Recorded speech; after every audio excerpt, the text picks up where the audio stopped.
I transferred the Christmas money to my mother, my husband Daniel announced on December 15th, not even looking up from his phone. She needs it more than we do.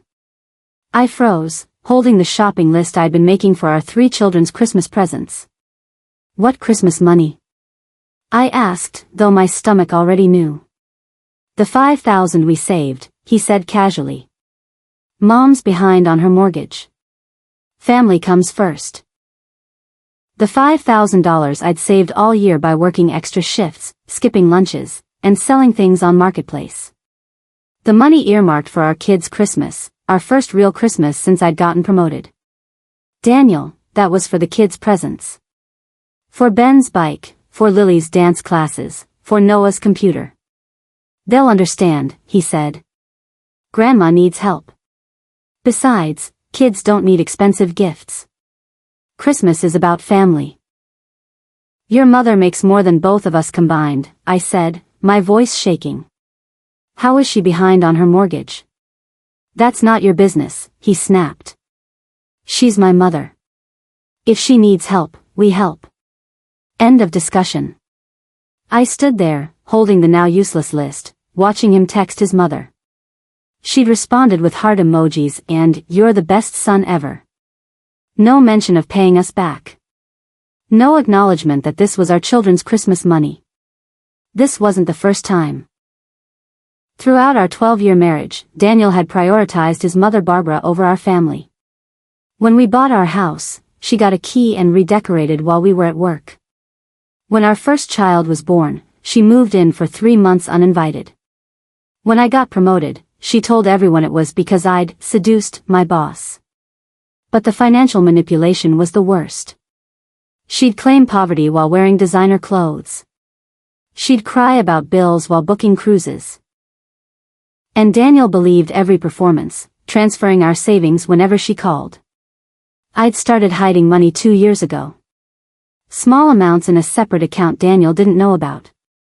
My emergency fund for when Barbara inevitably created an emergency. But this time, she'd struck before I could protect our Christmas funds. The kids have been looking at that bike for months, I said to Daniel. Ben's been doing extra chores to contribute. He'll learn that helping family is more important than material things, Daniel replied. Your mother isn't poor, I said. She drives a Mercedes. She has a vacation home. Are you calling my mother a liar? Daniel's voice turned dangerous. I'm calling her manipulative, I said. And I'm calling you blind. As I continue, please subscribe, comment, like, and share this video. That night, I couldn't sleep.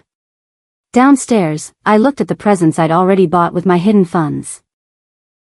Small things, stocking stuffers. Not nearly enough for the Christmas I'd promised the kids after last year's disappointment. Last year, Barbara had needed our Christmas money for a medical emergency that turned out to be cosmetic surgery.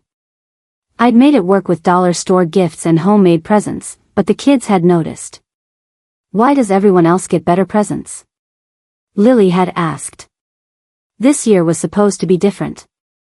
I'd worked 60-hour weeks since September, saving every penny.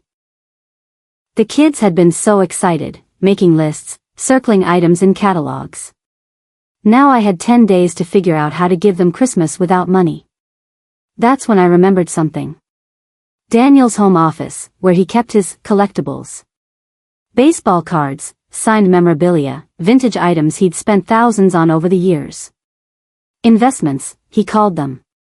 Items he cherished more than anything. I smiled for the first time that day.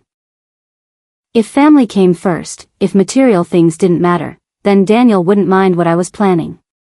After all, Christmas is about giving, right? The next day, while Daniel was at work, I did inventory. His office was a shrine to expensive hobbies. Signed jerseys worth $500 each. Baseball cards in protective cases worth thousands.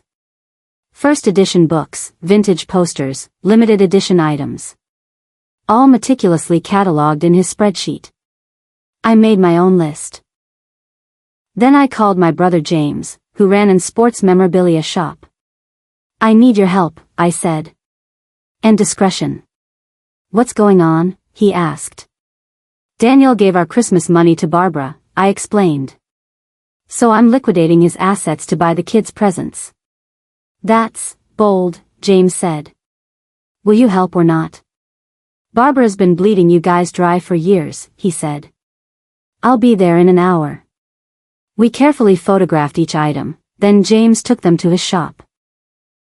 I'll get you fair market value, he promised. Cash, no trail. Perfect, I said. And James? I need replica replacements for everything. He grinned. You're going to replace his collectibles with fakes? Temporarily, I said. Until after Christmas. Then he'll get his real gifts. By December 18th, I'd sold enough to cover Christmas and then some. Ben's bike, Lily's dance classes for a year, Noah's computer, plus everything else on their lists. I even had enough for Christmas dinner and decorations. The replicas were perfect to casual observation. The signed jerseys looked identical. The baseball cards in their cases appeared authentic. Unless Daniel examined them closely, he'd never notice. And Daniel never looked closely at anything except his mother's needs. Barbara called that evening during dinner. Daniel put her on speaker, as always. Danny, sweetheart, I'm so grateful for your help, she gushed. You're saving my home.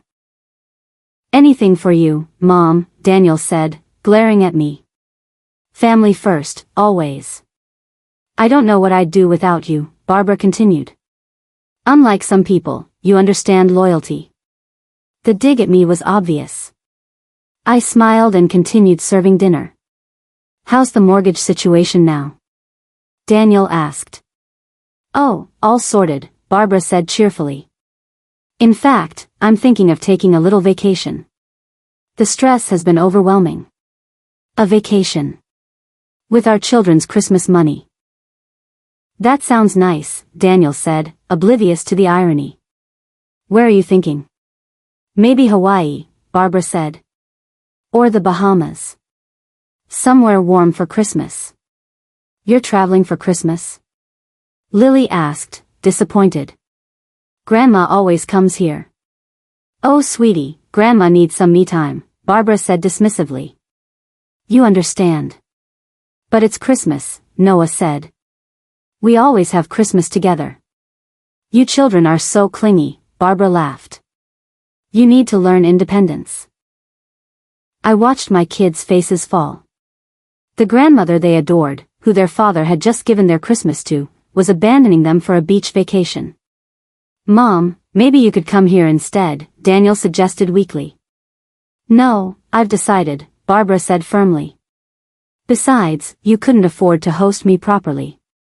I'll send postcards. She hung up. The kids looked crushed. Daniel looked uncomfortable. I looked vindicated. She's going on vacation with our Christmas money, Lily said, understanding more than Daniel realized. Dad, why? Daniel couldn't answer. For once, he had no defense of his mother. December 20th, I started phase 2. I wrapped Daniel's actual collectibles, the ones I hadn't sold, in beautiful Christmas paper. Each one meticulously wrapped with expensive paper and ribbons. His authentic items becoming his own Christmas presents. I labeled them elaborately. To my beloved husband, for the man who puts family first, to my generous partner. I placed them under the tree, a growing pile of perfectly wrapped packages. Wow, Dad has a lot of presents, Ben observed. Dad must have been really good this year, I said sweetly. These are special gifts that show how much I value what he values. Daniel preened, assuming I'd forgiven him and bought him expensive gifts despite the money situation. See, kids, he said. Your mom understands that Christmas isn't about money. Then why did you give ours to Grandma? Noah asked pointedly. Daniel's face reddened. That's different. Grandma needed help. For vacation? Lily added. Even Daniel couldn't defend that. Meanwhile, I'd hidden the kids' real presents at James's house. On Christmas Eve, the plan was to retrieve them after Daniel discovered his own gifts. But first, I had preparation to do. I created a photo album titled What Your Money Bought. Inside were pictures from Barbara's social media, her at expensive restaurants, her new designer bags, her spa days. All dated during times she'd claimed poverty. I wrapped this album too, labeling it A Year of Memories. Then I prepared the financial documents. Every transfer Daniel had made to Barbara over 5 years. Total, $47,000. Our house down payment, our emergency fund, our vacation savings, our children's college funds. All given to a woman who made 6 figures. This went in a folder wrapped in gold paper, our investment portfolio. Finally, the coup de grace. Screenshots of Barbara's texts to her friends, which her hairdresser, my cousin, had shared with me. Danny's so easy to manipulate. Just cry poverty and he empties his wallet. His stupid wife thinks I'm poor. If only she knew about the inheritance. Got another $5,000 today. Hawaii, here I come. These went in a beautiful box, mother's love. Christmas Eve arrived. Daniel was excited about his pile of presents, while trying to manage the kids' obvious disappointment about their sparse gifts. Remember, Christmas is about family, he kept saying. Material things don't matter. Then why does Dad get so many presents? Ben asked. Because your mother understands me, Daniel said smugly. Barbara called from Hawaii. Merry Christmas from paradise, she sang out. The water is gorgeous. Thank you again for making this possible, Danny. You're in Hawaii? I said loudly. With our children's Christmas money? Oh, you're so dramatic, Barbara said. It's just a little trip. A little trip that cost $5,000? I continued. The exact amount you were behind on your mortgage? Silence. Then Barbara hung up. Daniel glared at me. You embarrassed her. She embarrassed herself, I replied. Taking money from children for a vacation. She needed that money. Daniel insisted. For mortgage help, not my ties, I shot back. The kids watched this exchange with interest. Finally seeing their father challenged about his mother. Let's open presents, I suggested brightly. Daniel first, since he has so many. Daniel eagerly grabbed the first box, the one containing his prized signed baseball. He tore off the paper and stopped. This is my Mickey Mantle ball. Surprise. I said. I thought you should have what you value most. Confused, he opened another. His signed jersey. Another. His rare cards. I don't understand, he said. These are already mine. Exactly, I said. I wrapped up what you already have. Since material things don't matter and family comes first, I thought you'd appreciate having your own items as gifts. This is ridiculous, he said, getting angry. Where are my real presents? These are real, I said. As real as the Christmas you gave our children. The kids watched, understanding dawning. You gave Dad his own stuff? Noah asked. Because he gave away our stuff, Lily added, quicker to understand. Exactly, I confirmed. Dad believes things don't matter, so getting his own things back should make him just as happy. Daniel stood up, furious. This is childish and vindictive. Open the gold one, I suggested calmly. He tore into the financial documents. His face went white as he saw the total. $47,000, he whispered. We've given my mother $47,000? You've given her $47,000, I corrected. Of our money. While our kids went without. She needed help, he said weakly. Open the photo album, I instructed. He flipped through Barbara's luxury lifestyle, funded by our help. Designer goods, expensive dinners, spa treatments, all while claiming poverty. This can't be right, he said. Your mother posted these herself, I said. Social media doesn't lie. Now the beautiful box, I said. He read Barbara's texts to her friends. His face crumbled as he saw how she mocked him, used him, manipulated him. She called me stupid, he said quietly. Easy to manipulate, I corrected. There's a difference. Stupid can't learn. Manipulated can choose to see truth. The kids had gone quiet, watching their father's world collapse. Where are the kids' real presents? Daniel asked suddenly. I have some money saved, no need, I said.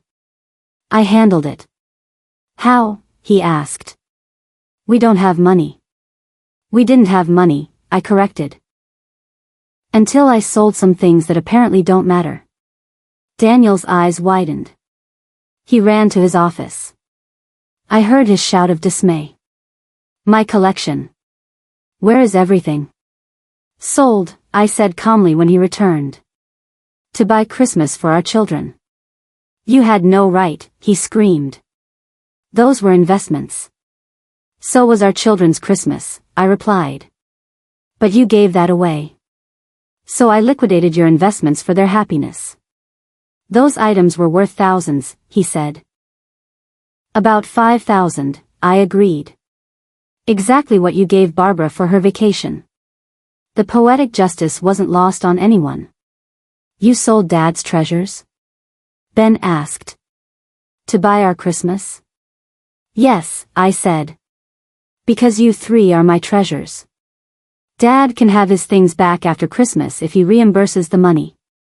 Daniel stood there, deflated, finally understanding the equivalence. But those were irreplaceable, Daniel said weakly. So was our children's trust, I replied. Which you broke by choosing your mother over them. It's not the same, he protested. You're right, I agreed.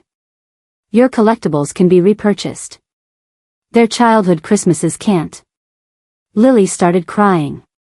Grandma doesn't love us, does she? She took our Christmas for vacation. Grandma loves herself, I said gently. Some people are like that. And Dad loves Grandma more than us, Noah added bitterly. No. Daniel protested. I love you all equally. You gave her our money, Ben pointed out. You always give her our money. Daniel had no answer. The truth was evident in the empty space under the tree where their presents should be. Can we go to Uncle James's? I asked the kids. I have something to show you there. They nodded eagerly. Daniel started to follow, but I stopped him. You stay here with your wrapped collectibles. Think about what really matters. At James's house, the kids found their real presents. Everything they'd wanted and more. Ben's bike, Lily's dance enrollment, Noah's computer, plus surprises they hadn't expected. Mom, how? They asked, hugging me.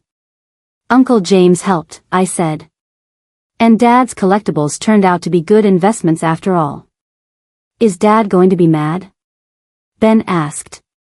Dad's going to learn that choices have consequences, I said. When you choose your mother over your children repeatedly, you lose things that matter. James had also prepared a special gift. A photo book of the kids through the years. Every Christmas, birthday, milestone that Barbara had either missed or ruined with her demands. Your mom's been documenting everything, James told them. She's always put you first, even when your dad didn't. The kids looked through the book, seeing the pattern clearly. Years of their father choosing his mother over them, their mother making it work somehow. Why does Dad do it? Lily asked. He can't see past his mother's manipulation, James explained. Some people are blind to family toxicity.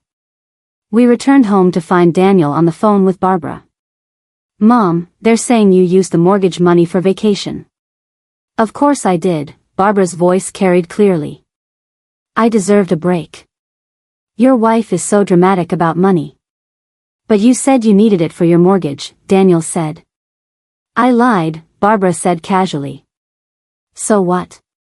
You would have said no to a vacation. Daniel's face was devastating to watch. The moment a man realizes his mother has been playing him for years. You lied, he repeated. To get money from my children's Christmas? Oh, they're fine, Barbara dismissed. Kids are resilient. They don't need expensive things. But you do? Daniel asked, finding his spine finally. I'm your mother, Barbara said, as if that explained everything. I deserve respect and support. What about my children? Daniel asked. They deserve a grandmother who doesn't steal from them. Steal is a harsh word, Barbara said. I prefer redistributed. Daniel hung up on her. The first time in 12 years. I'm sorry, Daniel said to the kids. I've been blind and stupid and wrong. You chose Grandma, Noah said simply. Every time. I know, Daniel admitted. I thought being a good son meant giving her everything she wanted. What about being a good dad? Ben asked. Daniel broke down then. Really broke down. Years of manipulation finally visible to him. Your dad was trained from birth to put his mother first, I explained to the kids. It's hard to break that programming. But you did, Lily said to me. You stood up to her. Because you three matter more than her feelings, I said. Always have, always will. Daniel looked at the wrapped collectibles still under the tree. These are really all mine? Every one, I confirmed. Want to know the best part? I pulled out a bag from behind the couch. Here are the replicas that are currently in your office. Daniel ran to check. Came back laughing despite everything. You replaced my entire collection with fakes? Temporarily, I said. You can have the real ones back when you reimburse the Christmas fund. I don't have $5,000, Daniel said. Then you'll have to earn it, I said. Like I did. Extra shifts, sacrifice, saving. That could take months, he protested. Better start now, I suggested. Interest accumulates daily. Daniel looked at his mother's texts again. She really thinks I'm stupid. Prove her wrong, I said. Choose your actual family for once. Daniel called Barbara back on speaker. Mom, I need the $5,000 back. Barbara laughed. I'm in Hawaii. That money is spent. Then we're done, Daniel said. Until you pay back every penny you've taken over the years, you're not welcome in our lives. You can't be serious. Barbara shrieked. It's Christmas. Exactly, Daniel said.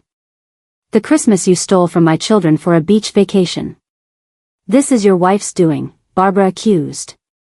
She's turned you against me. No, Mom, Daniel said firmly.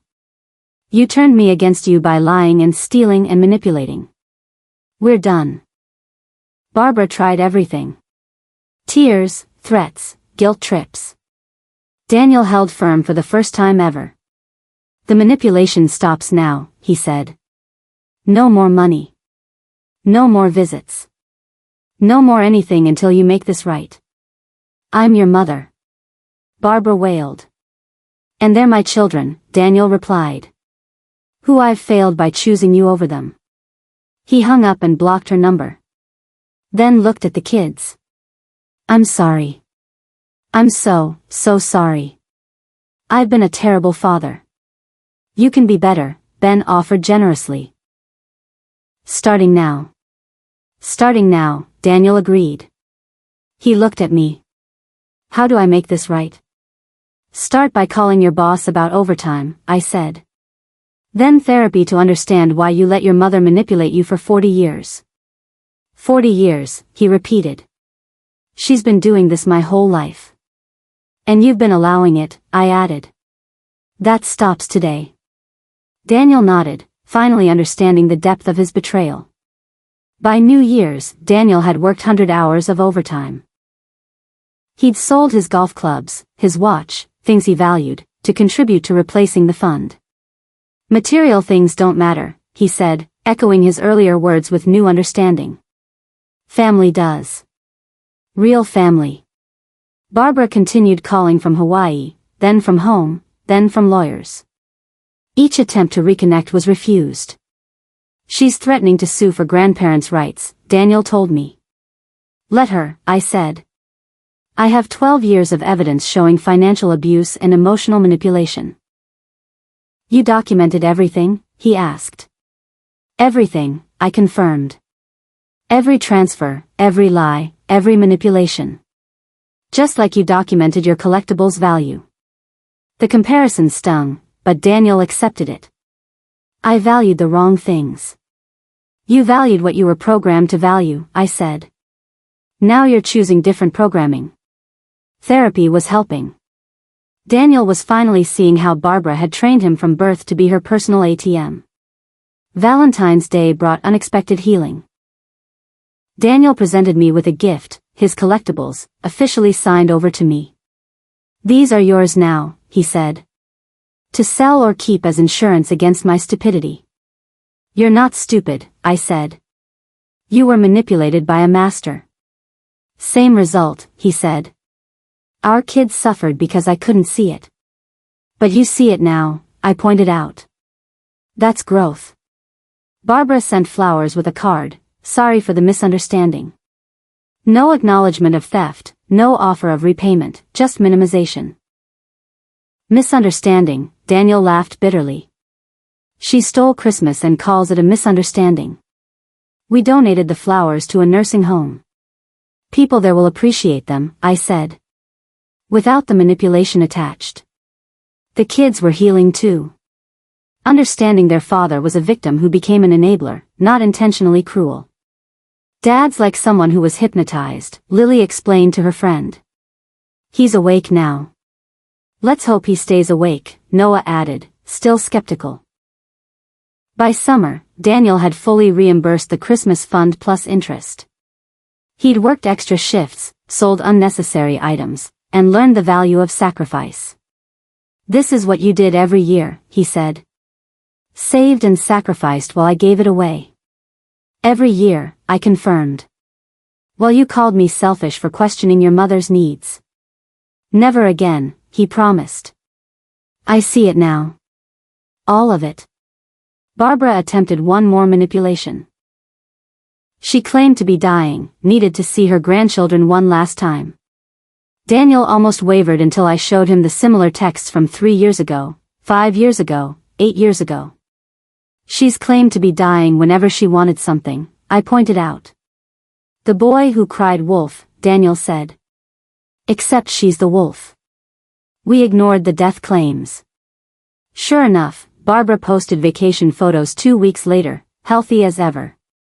Still dying, Mom? Daniel commented on her post. She blocked him. Christmas approached again. This time, Daniel was in charge of saving for it. I want to earn it, he said.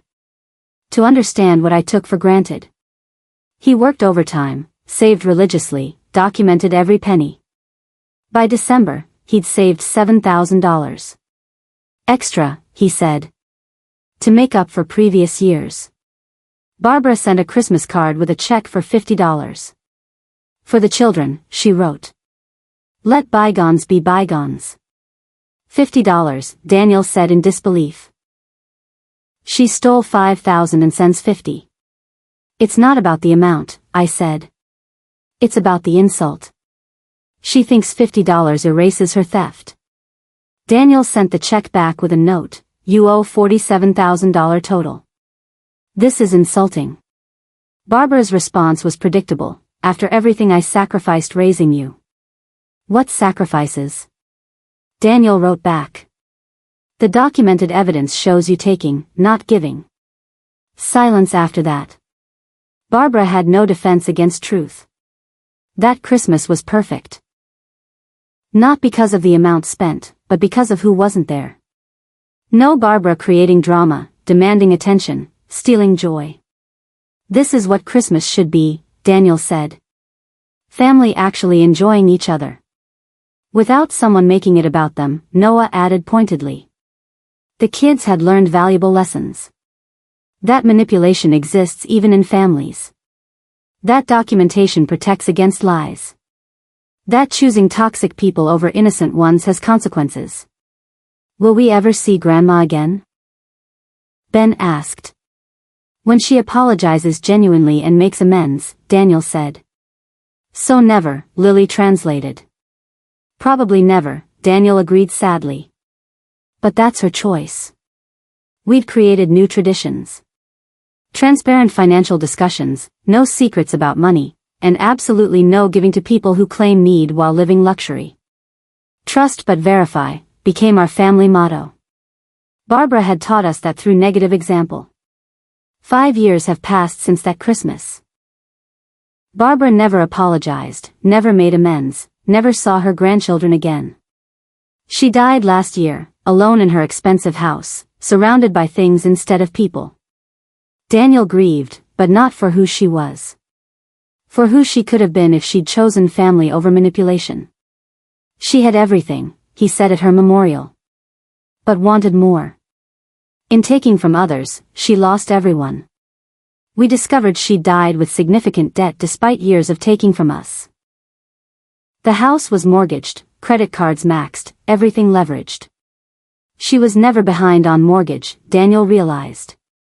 She was living beyond her means and using us to fund it. Her will left everything to charity, one final manipulation. Since my family abandoned me, it read. Daniel laughed. Even in death, she's the victim. The charity got nothing after debts were paid. Barbara's legacy was empty as her promises. This Christmas, our kids are adults with their own children. They tell the story of the Christmas Grandma stole and Grandpa finally stood up to her. It's a cautionary tale, Lily tells her daughter. About choosing the right family members to trust. Daniel has become the opposite of his mother. Generous but wise, supportive but not enabling, loving without manipulation. I learned from the master manipulator, he says. Now I recognize the signs instantly. My secret account became our family's transparent emergency fund. No secrets, no hidden money, just honest financial planning. You saved us, Daniel tells me regularly. By refusing to enable the enabler. I saved our children's Christmas, I correct. You saved yourself by finally seeing truth. The collectibles were eventually sold for the kids' college funds. Better investment than baseball cards, Daniel said. Investing in their future instead of the past. Barbara's photo sits in a drawer, not displayed but not destroyed. A reminder of what happens when you choose greed over family, manipulation over love. The best gift she ever gave us, Daniel says, was showing us exactly what not to be. This Christmas, surrounded by children and grandchildren who trust us completely, we're grateful for lessons learned the hard way. Barbara stole one Christmas but gave us perspective for all the rest. Her theft became our gift, the knowledge that Real family puts children first, always. Don't forget to subscribe, comment, like, share this story, and activate the notification bell for more interesting stories.